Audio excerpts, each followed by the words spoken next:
So I'm here with Workham Fred at the moment, and he's the director of Self-Reliance Promoters, and he is going to be telling us a little bit more about the organisation and also how it is possible for us to help.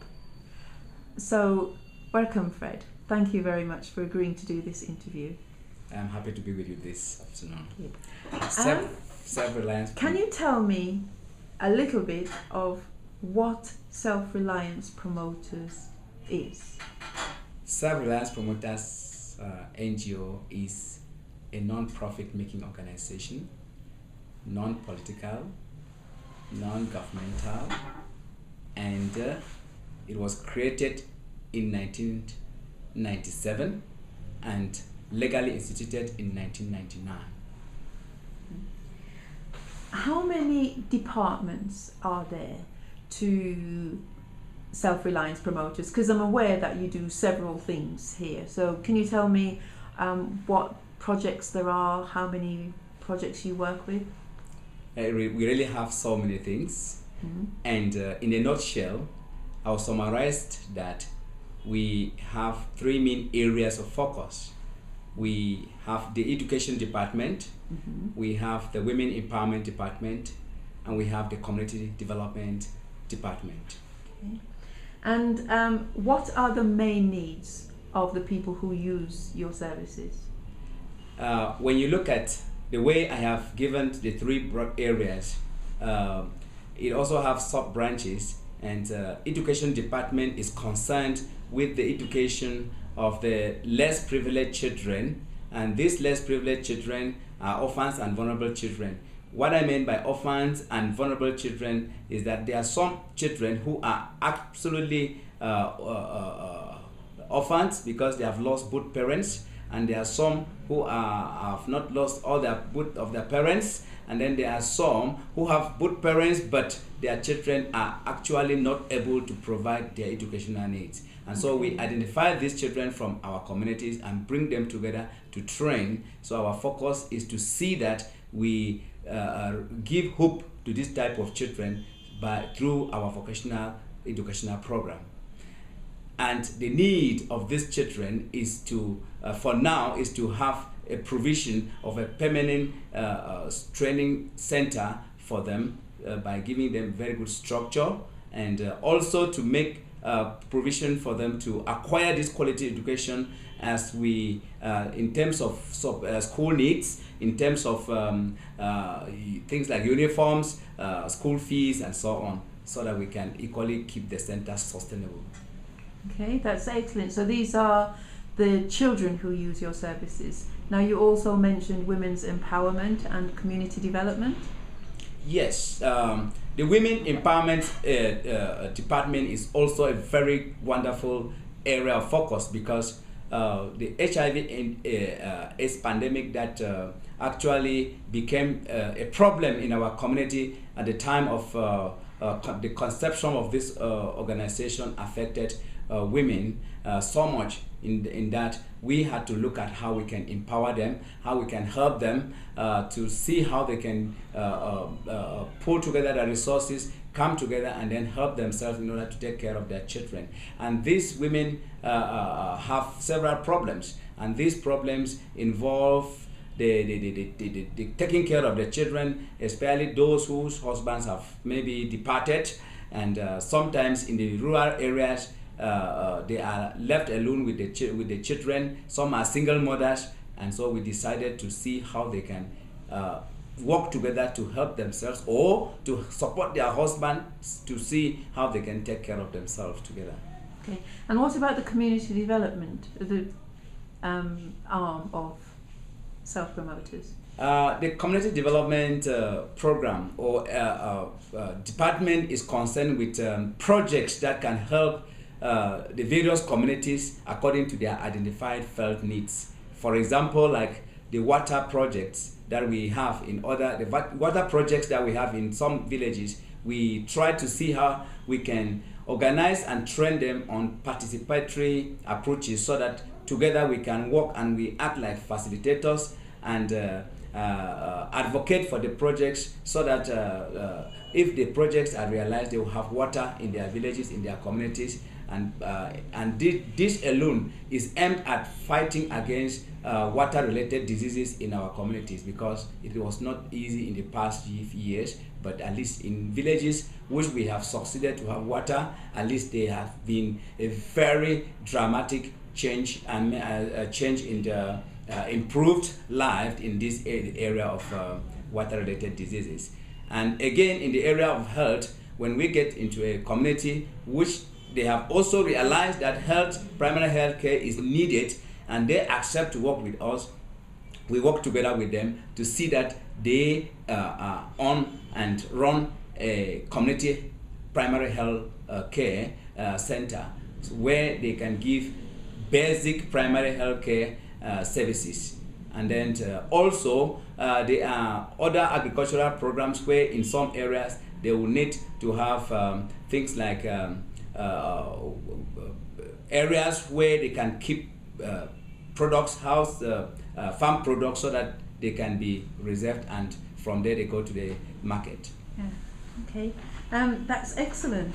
Yeah, it seems like you do quite a lot. Earlier when I spoke to you, you talked about the importance of having a permanent building for self-reliance promoters. Can you just explain a little bit more about that? Yeah, the permanent structure for this for the training of these children, as I said, I didn't mention about the age, but it's very important.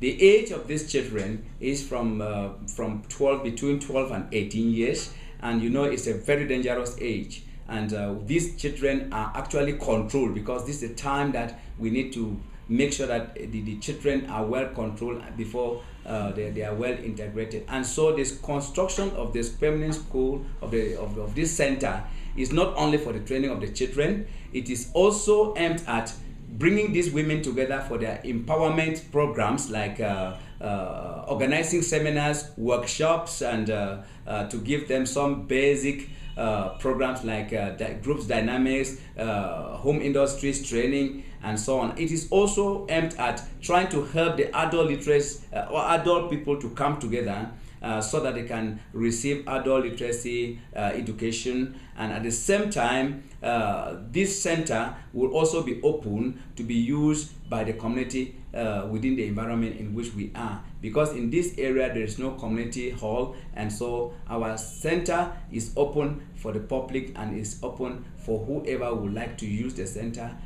especially for the intention of the development and alleviation of poverty and the improving of the lives of the community, of the people in the community. Well, this is commendable, but I'm aware that the building, the school, is not yet fully constructed. So if anyone wanted to offer any help to Self-Reliance Promoters, NGO, how could they go about that?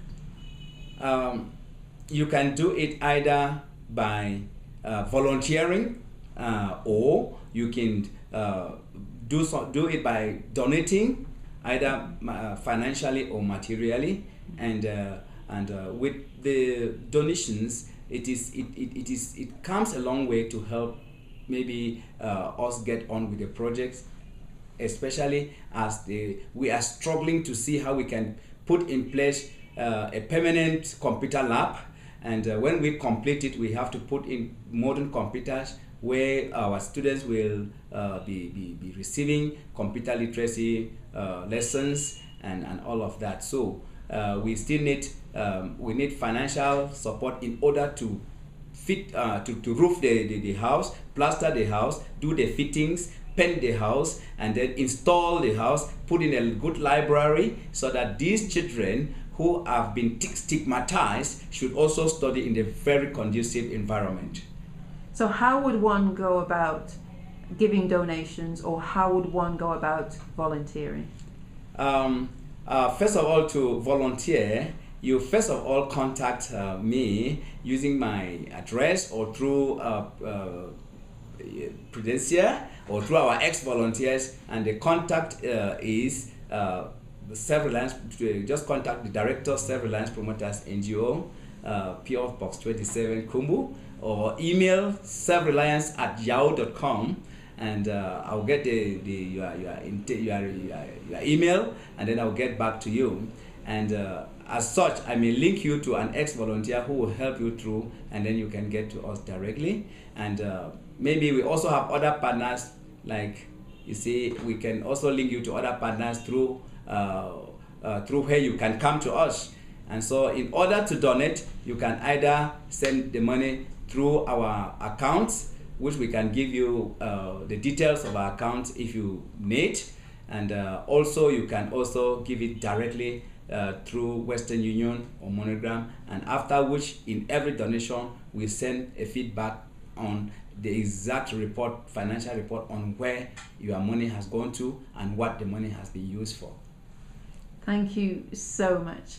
As someone who has done both, who has volunteered with Self-Reliance Promoters and has also made a donation, I can vouch for the fact that it is a very well-run organisation.